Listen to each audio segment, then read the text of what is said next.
चलो चैप्टर 3 में हम देखेंगे कि उत्तर प्रदेश की कुछ रीसेंट अचीवमेंट्स क्या हैं, मतलब अलग अलग फील्ड में उत्तर प्रदेश किस तरीके से परफॉर्म कर रहा है।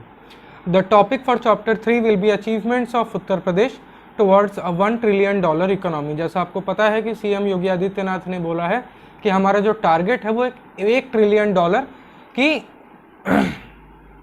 सॉरी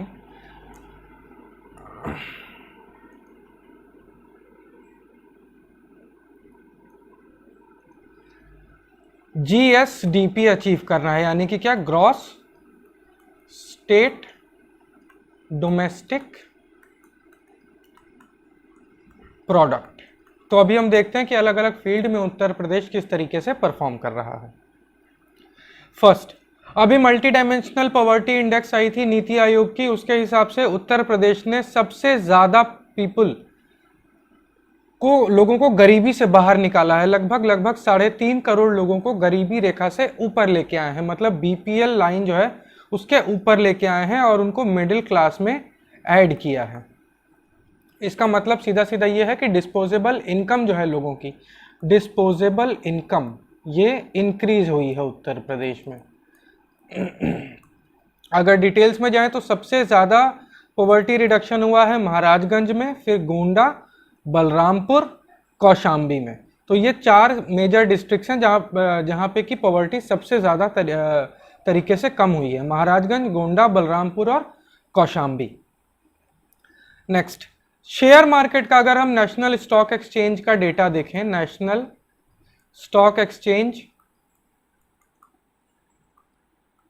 के हिसाब से सबसे ज़्यादा शेयर मार्केट में एडिशन उत्तर प्रदेश से हुए हैं। मतलब कि देखो हर साल क्या होता है कि NSE जो है, नेशनल स्टॉक एक्सचेंज, एक डेटा प्रिपेयर करता है कि कितने नए लोग शेयर मार्केट में आए हैं। उससे हमें यह पता चलता है कि लोगों में इन्वेस्टमेंट के प्रति अवेयरनेस इंक्रीज हो रही है। तो लेटेस्ट डेटा के हिसाब से सबसे ज्यादा उत्तर प्रदेश से लोग आए हैं। अब ये इंडिकेशन है कि लोगों के पास सेविंग्स, उत्तर प्रदेश में लोगों के पास सेविंग्स हो रही हैं। सेविंग्स हो रही हैं तभी तो वो इन्वेस्ट कर रहे हैं। अगर 10,000 रुपये कमा रहे हैं और 10,000 पूरे परिवार चलाने में ही खर्च हो जा रहे हैं तो स्टॉक मार्केट में क्या इन्वेस्ट करेंगे। लेकिन अगर डेटा कहता है कि नए प्लेयर्स आए हैं उत्तर प्रदेश से, नए ट्रेडर्स आए हैं उत्तर प्रदेश में, नए इन्वेस्टर्स आए हैं उत्तर प्रदेश में, मतलब लोगों के पास सेविंग्स बच रही हैं जिसको वो इन्वेस्ट कर रहे हैं। ना सिर्फ सेविंग्स बच रही हैं बल्कि इन्वेस्टमेंट से रिलेटेड अवेयरनेस भी लोगों के अंदर फैल रही है। Third, riding the ride in tourism sector. Tourism sector में आपको पता है बहुत तेजी से काम हो रहा है, स्पेशली रूरल एरियाज में।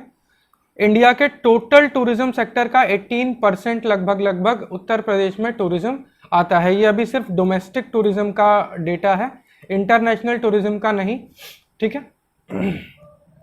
Third, from BIMARU to surplus state. Exactly देखो 2016-17 में लगभग 86 लाख करोड़ का टैक्स कलेक्शन था, जो कि 2021-22 में अराउंड 1.46 लाख करोड़ का हुआ है। टैक्स आप किस पे देते हो? इनकम पे। तो अगर टैक्स बढ़ रहा है, ठीक है, टैक्स कलेक्शन अगर बढ़ रहा है तो मतलब कि इनकम बढ़ी है लोगों की, तभी तो ज्यादा से ज्यादा लोग इनकम टैक्स पे कर रहे हैं, तभी तो और ज्यादा नए लोग आए हैं। गवर्नमेंट का टैक्स कलेक्शन कब बढ़ेगा? जब ज्यादा से ज्यादा लोग टैक्स देंगे या ज्यादा अमाउंट में टैक्स देंगे, तो इट शोज डिमांड, ठीक है। अभी हमने प्रीवियस देखा था कि पॉवर्टी से 3 करोड़ लोगों को अपलिफ्ट किया, स्टॉक एक्सचेंज में सबसे ज्यादा नए एंट्रेंस उत्तर प्रदेश से आए हैं, और अभी हम देख रहे हैं कि टैक्स कलेक्शन भी बढ़ रहा है। तो ये डायरेक्टली तीनों लिंक्ड हैं इनकम से। देखो इनकम बढ़ी तभी तो पॉवर्टी से बाहर आए, इनकम बढ़ी तभी तो सेविंग्स करके इन्वेस्टमेंट कर रहे हैं, इनकम बढ़ी है तभी तो ज्यादा इनकम के ऊपर ज्यादा टैक्स दे रहे हैं। नेक्स्ट, नंबर 2 इन ITR फाइलिंग्स। ITR मतलब इनकम टैक्स रिफंड। देखो होता क्या है ना कि हर साल आपको अपनी इनकम का लेखा जोखा सरकार को देना पड़ता है, आपने कितना इनकम लिया है। अगर आपकी इनकम अप्रोक्सीमेटली 3 लाख से ऊपर होती है तो आपको उस पर टैक्स देना पड़ता है, ठीक है। नंबर 2 है आईटीआर फाइलिंग्स में, मतलब ऑल ओवर इंडिया सबसे ज्यादा आईटीआर फाइलिंग्स दूसरे नंबर पे उत्तर प्रदेश में हो रही हैं। मतलब अगेन लोग जो है टैक्सेबल इनकम के दायरे में आ रहे हैं, टैक्सेबल इनकम के दायरे में आ रहे हैं, यानी कि इनकम अगेन लोगों की इंक्रीज हो रही है। ठीक है, ये सारे इंडिकेटर्स हैं आपके इनकम ग्रोथ का। और जब इनकम ग्रो करती है तो सोसाइटी अपने आप प्रोग्रेस करती है। जब इनकम ग्रो करती है तो सोसाइटी अपने आप प्रोग्रेस करती है, डायरेक्ट कोरिलेशन है। आप टैक्स ज़्यादा कब देते हो? जब आपकी इनकम ज़्यादा होती है। आप इनकम टैक्स फाइलिंग कब करते हो? जब आपकी टैक्सेबल इनकम होती है। आप सेविंग्स कब करते हो? जब आपकी इनकम ज़्यादा है। जब आपकी इनकम बढ़ेगी तभी आप पॉवर्टी से लोअर मिडिल क्लास लो, और बढ़ेगी तो लोअर मिडिल क्लास से मिडिल क्लास, उससे भी ज़्यादा बढ़ेगी तो अपर मिडिल क्लास, फिर अपर क्लास में आप शिफ्ट करते जाओगे। ऑब्वियसली रैंक्स नंबर 1 इन न्यू इन्वेस्टमेंट्स, मतलब ये external investment, external plus internal investments हैं प्रोजेक्ट्स में या बिजनेसेस में। तो इंडिया में ये बैंक्स का की तरफ से डेटा आया है। इंडिया में जितने लोन लिए जा रहे हैं उसमें 16% उत्तर प्रदेश का शेयर है और 14% सेकेंड नंबर पे गुजरात आता है। इसका मतलब समझो कि 16% लोगों ने, मतलब 100 रुपए अगर बैंकों ने लोन दिया है बिजनेस लोन, तो उसमें से 16 रुपए उत्तर प्रदेश के लोगों ने लिया है। अब बिजनेस लोन लिया किस लिए जाता है? किसी बिजनेस को सेटअप करने के लिए। और जब आप बिजनेस सेटअप करते हो तो आप एम्प्लॉयमेंट भी प्रोड्यूस करते हो, तो एम्प्लॉयमेंट ऊपर जाएगा तो अनएम्प्लॉयमेंट कहाँ? नीचे जाएगा। ठीक है, टॉप 5 स्टेट्स देख लो, उत्तर प्रदेश, गुजरात, उड़ीसा, महाराष्ट्र और कर्नाटका। बॉटम में आपका आसाम, गोवा, केरला, हरियाणा और वेस्ट बंगाल आ रहा है। मतलब जहां एक तरफ इन स्टेट्स में लोग इन्वेस्टमेंट करने से कतरा रहे हैं, वहीं इन स्टेट्स में इन्वेस्टमेंट करने से ऊपर इन्वेस्टमेंट की तरफ अट्रैक्ट हो रहे हैं। अब देखने वाली खास बात यह है कि यूपी जो इसने उत्तर प्रदेश ने एंट्री ली है, गुजरात, महाराष्ट्र और कर्नाटका, ये तीनों ऑलरेडी डेवलप्ड स्टेट हैं। महाराष्ट्र फाइनेंशियल हब है इंडिया का, कर्नाटका आईटी हब है इंडिया का, ओडिशा एग्रीकल्चरल हब है इंडिया का, गुजरात तो गेटवे ही है भाई पूरे के पूरे वेस्ट का, पोर्ट से लेके मतलब बिजनेस के लिए शुरू से ही गुजरात जाना जाता है। Ambanis, Adanis, they all belong to Gujarat. इसमें उत्तर प्रदेश ने जो एंट्री ली है ये क्लियरली रिप्रेजेंट करता है कि ईज ऑफ डूइंग बिजनेस में यूपी गवर्नमेंट का परफॉर्मेंस अच्छा रहा है। मतलब लोगों को एक बिजनेस का माहौल मिल रहा है, लैंड मिल रहा है सही रेट पे, ज़मीन मिल रही है, लेबर मिल रहा है सही रेट पे, कैपिटल मिल रहा है सही रेट पे। चाइना में जो रिफॉर्म आया था वो इन्हीं 3 फैक्टर्स के बेसिस पे आया था, लैंड, लेबर और कैपिटल। और जब लैंड और लेबर इजीली अवेलेबल होते हैं तो कैपिटल इनफ्लो अपने आप होता है। इसका मतलब कि यूपी में भी आपका जो वर्किंग पॉपुलेशन है, वर्किंग पॉपुलेशन या एम्प्लॉयबल पॉपुलेशन,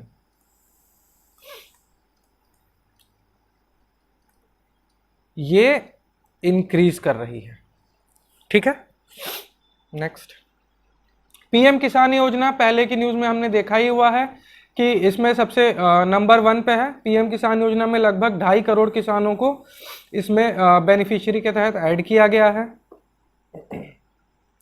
प्रधानमंत्री आवास योजना, अगेन इसमें भी उत्तर प्रदेश आपका नंबर 1 है। अब हाउसिंग और सोशल डेवलपमेंट में डायरेक्ट रिलेशनशिप है, क्योंकि 3 फैक्टर इंसान को चाहिए जीने के लिए, रोटी, कपड़ा और मकान, जिसमें सबसे ज़्यादा कॉस्टली जो है वो मकान होता है। तो जो एलिजिबल बेनिफिशरीज हैं उनको गवर्नमेंट की तरफ से जब हाउसिंग प्रोवाइड की जा रही है तो we will be avoiding slums, illegal encroachment कि इधर उधर झुग्गी झोपड़ियां जो बस जाती हैं। इसके अलावा लोगों की जो सेविंग हो रही है, क्योंकि घर बनाना आज की डेट में आसान नहीं है, गवर्नमेंट ने जब आपको हाउसिंग प्रोवाइड कर दिया तो जो आपने एक्स्ट्रा सेव करी वो आपका कंजम्पशन और इन्वेस्टमेंट में जाएगा। लोग कंज्यूम करेंगे, नई नई चीज़ें खरीदेंगे। जब नई नई चीज़ें खरीदेंगे लोग, देखो मैं एक्सप्लेन करता हूँ इसको। एक साबुन आता है लक्स, इसकी डिमांड थी 50 पीसेस, फिर डिमांड बढ़ के हो गई 100 पीसेस। तो अगर 100 पीसेस की डिमांड बढ़ी है मतलब लोग ज़्यादा खरीद रहे हैं, तो ज़्यादा बनाने के लिए लेबर भी ज़्यादा चाहिए, लेबर ज़्यादा चाहिए मतलब आपका एम्प्लॉयमेंट ऊपर की तरफ जा रहा है। जहां पहले सिर्फ 50 लोगों को तनख्वाह मिलती थी, अब 100 लोगों को सैलरी मिल रही है, तो ज़्यादा से ज़्यादा लोग एम्प्लॉयमेंट के दायरे में आ रहे हैं। तो कंजम्पशन और डेवलपमेंट का डायरेक्ट कोरिलेशन होता है। ठीक है, जब आप घर की तरफ से टेंशन फ्री हो गए कि हाँ जी हमें घर तो एक मिल गया है, रेंट देना नहीं है, ठीक है, तो वो जो आपके पास पैसा बचा या तो वो कंजम्पशन में जाएगा, कंजम्पशन में होगा तो भी डायरेक्ट एम्प्लॉयमेंट क्रिएट कर रहा है, या इन्वेस्टमेंट में जाएगा। इन्वेस्टमेंट में कैसे, बैंक्स के पास जा सकता है, तो बैंक्स के पास इधर से मान लो 70 रुपया आया, बैंक किसी इंडस्ट्रियलिस्ट को ये 70 रुपया लोन के रूप में दे देगी, इससे इंटरेस्ट मिलेगा बैंक को, तो बैंक्स डेवलप करेंगे। फिर ये जो बिजनेसमैन है ये इस 70 रुपए से कोई फर्म स्टार्ट करेगा, अगेन यहाँ पे एम्प्लॉयमेंट प्रोड्यूस करेगा, अगेन इनको सैलरी मिलेगी, और इनको सैलरी मिलेगी तो अगेन कंजम्पशन बढ़ेगा, डिमांड बढ़ेगी, और ये साइकिल पूरा एक परफेक्ट साइकिल ये तुम्हारा चलता रहेगा। लॉ एंड ऑर्डर सिचुएशन में भी देखा जाए तो number 2 in disposing child and women related crimes, ये नेशनल क्राइम रिसर्च ब्यूरो का डेटा है, और ये भी हमने करंट अफेयर्स वीडियो में बहुत डिटेल्ड में पढ़ा हुआ है। ठीक है, 97% ऑफ केसेस जो होते हैं इसमें कंप्लीटली सॉल्व कर दिए जाते हैं, और काफ़ी तेज़ी से सॉल्व किए जाते हैं उत्तर प्रदेश में। थर्ड, गवर्नमेंट ऑफ इंडिया का आपको पता है पेट्रोल में इथेनॉल ब्लेंडिंग का टारगेट पहले 10% था, जो कि अब बढ़ा के 20% कर दिया गया है बाई 2030। उत्तर प्रदेश ने ऑलरेडी 10% का टारगेट जो है कि अचीव कर लिया है, लगभग 12% की इथेनॉल ब्लेंडिंग हो रही है। इथेनॉल क्या है, आपका प्रिपेयर किया जाता है शुगर के बाई प्रोडक्ट्स से।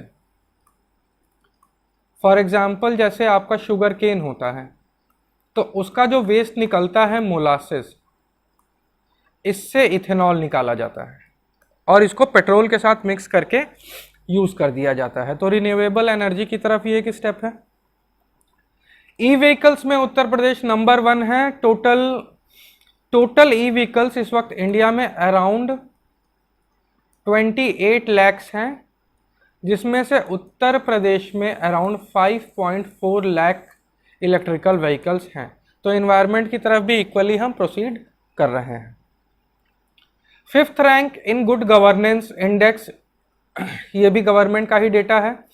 ठीक है, Uttar Pradesh has secured top position in commerce and industry sector, और सोशल वेलफेयर और जुडिशरी वगैरह में भी परफॉर्मेंस, जो अलग अलग पैरामीटर्स थे उनमें भी परफॉर्मेंस उत्तर प्रदेश का काफ़ी अच्छा रहा है, और नीचे से ऊपर की तरफ काफ़ी तेजी से आ रहा है। गुड गवर्नेंस का मतलब पीपल्स सेटिस्फैक्शन, सीधा सीधा मतलब है पीपल्स सेटिस्फैक्शन, लोग सेटिस्फाइड है सरकार से। एग्रीकल्चर के बारे में देखें, लगभग अभी 69% की ज़मीन पे खेती हो रही है। ठीक है, नंबर 1 किसमें है हम, आंवला में, फर्टिलाइजर के कंजम्पशन में, guava, honey, horticulture, mango, mushroom, musk melon, peas, potato, sugar cane, watermelon, wheat और फूड ग्रेन्स, इसमें हमारा प्रोडक्शन नंबर 1 है। सेकंड नंबर पे बाजरा, मिलेट, बार्ली, अगेन मिलेट होता है, राइस, और वेजिटेबल में अभी हम इंडिया में सेकंड नंबर पे बिलोंग करते हैं। और थर्ड रैंक है हमारा पल्सेस में अरहर या तूर दाल, इसके अलावा रेप सीड, मस्टर्ड, टोबैको और फ्रूट्स प्रोडक्ट में, फ्रूट्स में हमारा थर्ड रैंक है। तो एग्रीकल्चर में भी काफ़ी तेज़ी से हम आगे की तरफ बढ़ रहे हैं, और हम सेल्फ रेजिलिएंट हैं एग्रीकल्चर में। लेकिन यहाँ पे यही एक प्रॉब्लम है कि देखो 68% ज़मीन पे अगर खेती हो रही है तो मतलब लगभग 60% लोग एग्रीकल्चर सेक्टर में हैं, और अगर हमें $1 ट्रिलियन की इकोनॉमी अचीव करनी है तो इस 60% को शिफ्ट करना होगा मैन्युफैक्चरिंग की तरफ। एग्रीकल्चर सेक्टर अभी ओवर एम्प्लॉयड है, ओवर एम्प्लॉयड का मतलब जिस खेत, सपोज एक खेत है, इस पर सिर्फ एक पर्सन की ज़रूरत है लेकिन लगभग काम कितने कर रहे हैं, 4 लोग। तो जहाँ सिर्फ एक की ज़रूरत है वहाँ काम कर रहे हैं 10 लोग, तो इसको ओवर एम्प्लॉयमेंट बोलते हैं। तो ये एक अच्छी खबर भी है उत्तर प्रदेश के लिए कि लगभग 70% ज़मीन पे एग्रीकल्चर हो रहा है और एक वाइड वैरायटी ऑफ प्रोडक्ट्स में हम नंबर 1 पोजीशन पे हैं। लेकिन अगर हमें $1 ट्रिलियन की इकोनॉमी अचीव करनी है और एक डेवलप्ड स्टेट में कन्वर्ट होना है, तो हमें वर्क फोर्स को एग्रीकल्चर से निकाल के लाना पड़ेगा मैन्युफैक्चरिंग या सर्विस सेक्टर की तरफ। हर डेवलप्ड इकोनॉमी ने यही किया है। आप यूएसए देख लो, यूके देख लो, एग्रीकल्चर में शेयर हमेशा सबसे कम रहता है। एग्रीकल्चर सिर्फ उतना ही होना चाहिए, खेती उतनी ही होनी चाहिए जो कि सेल्फ सफिशिएंट हो, ठीक है। एग्रीकल्चर के भरोसे कोई भी देश डेवलप्ड नहीं हो पाया है। चाइना ने भी 1980-1990 के दशक में यही किया था, मैन्युफैक्चरिंग पे सारा फोकस किया। जापान मैन्युफैक्चरिंग पे फोकस है, यूके, इंग्लैंड फोकस है आपका, फ्रांस, जर्मनी, स्वीडन, यूएसए, ये सारे मैन्युफैक्चरिंग या सर्विस सेक्टर पे फोकस्ड है। एग्रीकल्चर का शेयर कम है। Number 2, in ease of doing business ranking, ठीक है। ये तो अब इतनी सारी हम लोगों ने अचीवमेंट देख ली, तो obviously ease of doing business ranking में भी आंध्र प्रदेश के बाद ये सेकंड नंबर पे रैंक करता है उत्तर प्रदेश, ठीक है। ये कुछ बेसिक अचीवमेंट्स थी उत्तर प्रदेश की। इनको कोलेट करके आप मेंस में आराम से लिख सकते हो, या प्री में 1 लाइनर क्वेश्चन आ सकता है, या इंटरव्यू वगैरह में पूछा जा सकता है। तो थॉरली इसको देख के एक एस्से टाइप प्रिपेयर करने की कोशिश कर लेना, क्योंकि मेंस में अचीवमेंट्स के ऊपर तो डायरेक्टली इनडायरेक्टली क्वेश्चन आता है, या कहीं पे भी सोशल या इंफ्रास्ट्रक्चर या इकोनॉमी से रिलेटेड क्वेश्चन आता है, तो वहाँ पे ये सारे पॉइंट्स तो आएंगे ही आएंगे, ठीक है। चलो नेक्स्ट चैप्टर जल्दी आ जाएगा आपके सामने। Thank you.